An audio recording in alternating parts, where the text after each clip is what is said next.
처음이야 머신러닝 강의를 시작하도록 하겠습니다. 이번 시간에는 K평균에 대해서 살펴볼 건데요. K평균은 데이터를 K개의 군집으로 나누는 가장 대표적인 군집화 알고리즘이 되겠습니다. 그래서 각 군집의 중심점을 구하고 각 데이터와의 거리를 계산해서 가장 가까운 중심점으로 데이터를 할당하는 방식으로 작동합니다. 동작 과정을 보면 어느 정도 이해가 되는데, 먼저 중심점을 초기화합니다. K개의 중심점을 무작위로 선택합니다. 여기에서는 임의로 K를 2, 중심점의 개수를 2개로 줬어요. 그리고 그 중심점을 그냥 랜덤하게 놓습니다. 그 다음에 군집을 할당합니다. 그래서 모든 데이터를 가장 가까운 중심점을 할당하게 하여 K개의 군집을 형성하는데, 그럼 여기에서 회색으로 되어 있는 이 점들이 데이터인데, 이 하나의 점을 기준으로 했을 때 여기 거리를 계산하는 거예요. 거리를 계산했더니 이 점의 기준으로 했을 때는 빨간색이 더 가깝죠. 그러면 이 점은 빨간색으로 분류를 합니다. 이런 식으로 각각 데이터들에 대해서 여기 빨간색 X가 더 가까운지 파란색 X가 더 가까운지를 계산해서 빨간색이냐 파란색이냐를 결정하는 거예요. 자, 그러면 이런 식으로 빨간색 파란색이 분류가 됐죠. 그리고 나서 어떻게 하느냐, 중심점을 재계산합니다. 그래서 각 군집에 속한 데이터들의 평균 위치로 중심점을 이동합니다. 그러면 지금 여기 빨간색이라고 분류한 거에서 중심값, 그러니까 이 데이터가 XY축이다 라고 하면 이 X에 대한 평균과 이 Y값들에 대한 평균을 계산해주면 중심점이 나와요. 파란색도 마찬가지로 여기에 중심점을 찾아줍니다.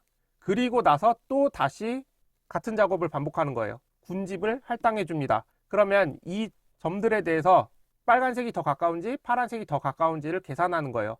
그러면 또 군집이 생성되는데 그때 중심점을 계산해요. 이때 중심점의 위치가 변하면 또 2단계, 3단계를 반복하게 되는데, 만약에 이 중심점이 더 이상 바뀌지 않는다라고 하면 이제 종료를 하게 됩니다. 그래서 마지막 단계를 보면 중심점의 위치가 더 이상 변하지 않을 때까지 2, 3단계를 이 단계를 반복해주면 K평균이 끝나게 됩니다. 한마디로 처음에 이러한 데이터들이 있을 때 이거를 K개, 여기선 2라고 했으니까 2개의 군집으로 나눠주는 게 이 K평균의 핵심이 되겠습니다. 그러면 K평균 클래스 코딩을 살펴보도록 하겠습니다. K평균 클래스는 K민즈라는 이름을 사용하고요. 이때 매개 변수를 크게 3개 정도 살펴보면 되겠는데, 먼저 nCluster라는 거는 K의 개수예요. 한마디로 군집의 개수를 의미합니다. 그 다음에 n_init이 있는데요. 이것은 뭐냐면 처음에 중심점을 랜덤하게 주잖아요. 그때 시도 횟수라고 보시면 됩니다. 그래서 오토는 그냥 이 K민즈가 알아서 하겠다는 거고, 만약에 여기 n_init 한 다음에 5라고 줬다 그러면 초기 중심점을 한 5번 정도 랜덤하게 두고 그 중에서 가장 결과가 좋은 것을 선택하는 거예요. 한마디로 초기 중심점 시도 횟수 이렇게 적어보도록 하겠습니다. 그 다음에 맥스 이터는 뭐냐면 수렴하기 전까지 최대 몇 번 반복할지 최대 반복 횟수예요.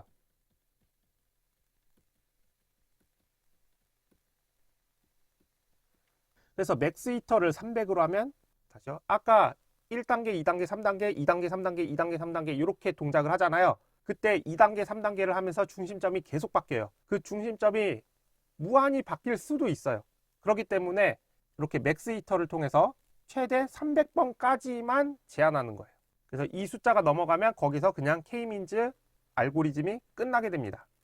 그 다음에 K평균과 관련된 메서드들이 있는데요. 함수들을 살펴보면 분류 모델에서 살펴봤던 것과 비슷해요. fit 그리고 predict 이렇게 합니다. 근데 fit과 predict를 같이 하고 싶다, 한 번에 하고 싶다라고 하면 fit underbar predict 이렇게 해주셔도 됩니다. 자, 근데 여기서 fit predict를 쓰면 좋은데 이때 fit predict를 하면 값들이 계산돼요. 값들이 몇 개가 있는데 하나씩 살펴보면 먼저 클러스터 언더바 centers 언더바, 이게 뭐냐면 이제 반복을 쭉 했을 때 각 군집에 대한 그 중심점 좌표가 됩니다.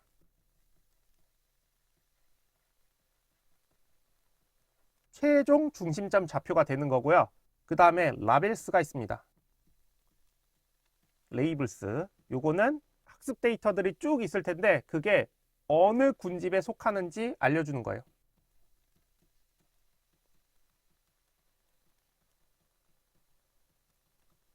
데이터가 어느 군집에 속하는지를 알려주는 속성이 되겠고, 그 다음에 이너샤가 있습니다. 요거는 나중에 배울 텐데 WCSS 값을 계산해줘요. 요거는 알아두셔야 됩니다. 일단 이너샤라고 알아두시고 나중에 WCSS를 설명할 때 같이 설명을 드리도록 하겠습니다. 그 다음에 N 언더바 이터 언더바, 요거는 수렴할 때까지 반복했습니다. 그래서 몇 번 만에 중심점이 정지가 됐는지 이런 거를 알려주는 거죠. 그러면 이걸 바탕으로 코드를 보도록 하겠습니다. 먼저 데이터를 생성하고 k-means 알고리즘을 실행하는데 이때 k-means 한 다음에 k 값을 2로 뒀어요. 그리고 n 언더바 init을 10으로 뒀습니다. 그러니까 초기 중심점을 한 10번 랜덤하게 둔 거예요. 이렇게 둬도 되고 아니면 그냥 오토 이런 식으로 둬도 됩니다. 아니면 이거는 값을 지정을 안 하셔도 돼요. 핵심은 n 클러스터즈 요 값만 잘 지정을 해 두시면 됩니다. 그래서 이 모델을 k-means에 넣고 그 다음에 k-means.fit 언더바 predict, 그래서 학습을 시켰어요. 이때 학습 데이터를 넣어줍니다. 근데 여기서 특징이 뭐냐, K평균은 비지도 학습이기 때문에 독립변수랑 종속변수 개념이 없어요. 그냥 다 독립변수입니다. 그래서 그냥 데이터를 넣어주시면 되고요. 그걸 바탕으로 해서 라벨스라는 변수에다가 학습된 예측값들을 넣어줍니다. 그리고 나서 k-means.clustered 언더바 centers, 요게 뭐죠? 중심 좌표입니다. 근데 지금 K가 2였으니까 중심 좌표가 2개가 있겠죠. 그 2개를 centers에다가 저장을 합니다.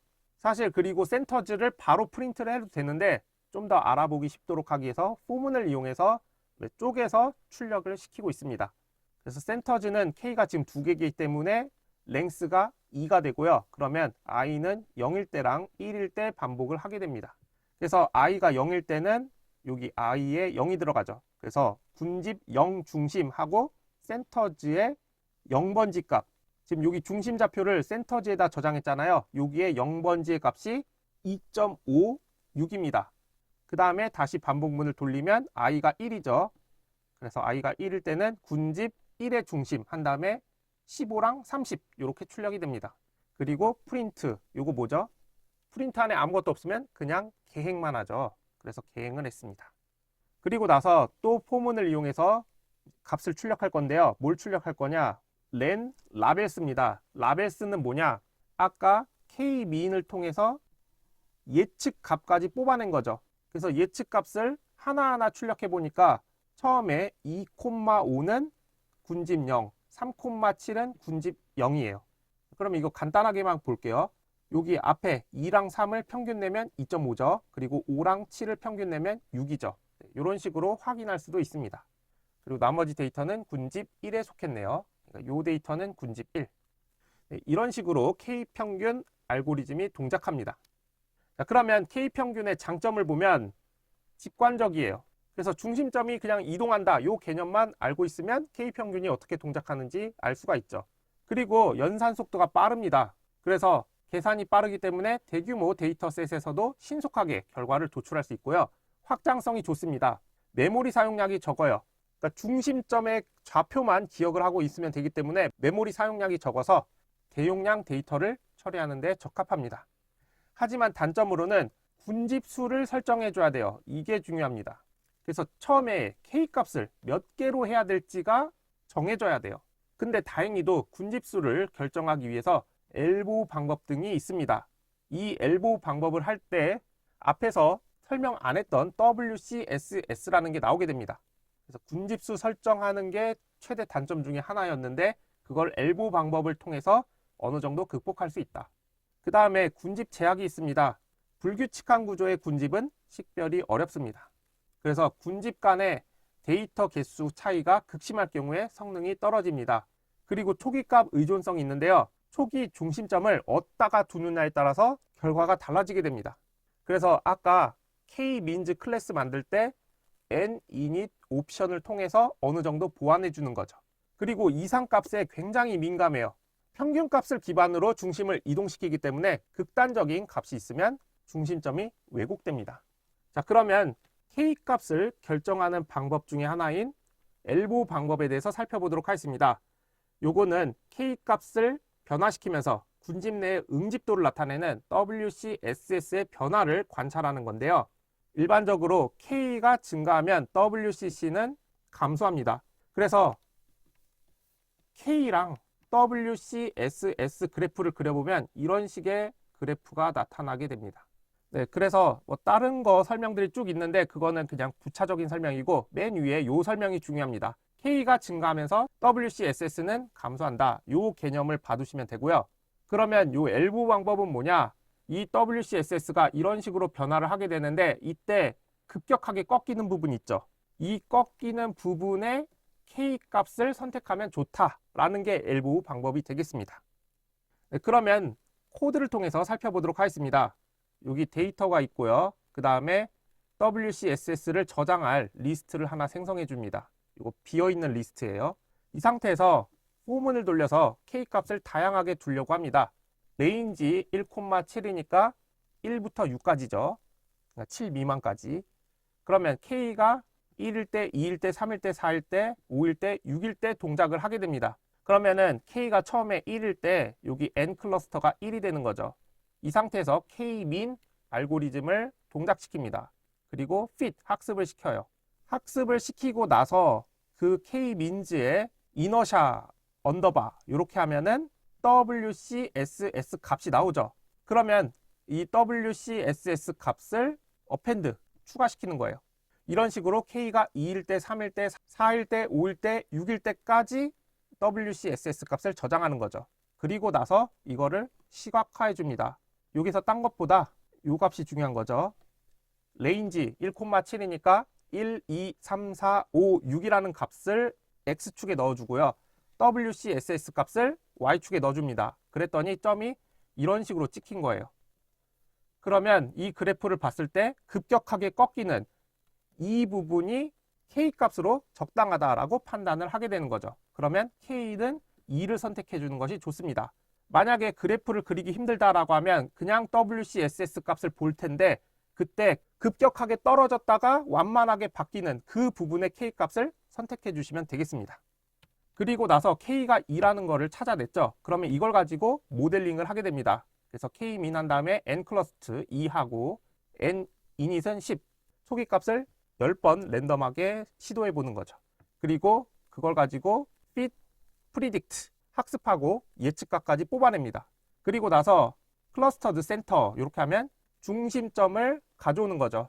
그래서 중심점을 지금 K가 2였으니까 중심점 2개를 뽑아냅니다. 그 다음에 지금 예측값을 라벨스라는 변수에다 저장했잖아요. 그래서 라벨스 값을 출력을 해보면 해당 데이터에 대한 라벨 값이 나오는 것을 확인할 수가 있습니다. 그래서 이거를 그래프로 한번 그려봤어요. 그래프로 그려봤더니 지금 여기 흰색 데이터랑 검은색 데이터가 있는 거예요. 그래서 흰색 데이터의 중심이 여기 빨간색 X고요. 여기 검은색의 중심이 또 빨간색 X입니다. 그래서 K-min 알고리즘을 돌렸더니 이런 식의 결과가 나왔다라는 걸 확인할 수가 있겠습니다. 네, 이렇게 해서 K-means 알고리즘에 대해서 살펴봤습니다. 남은 내용들은 다음 시간에 이어서 진행하도록 하겠습니다. 감사합니다.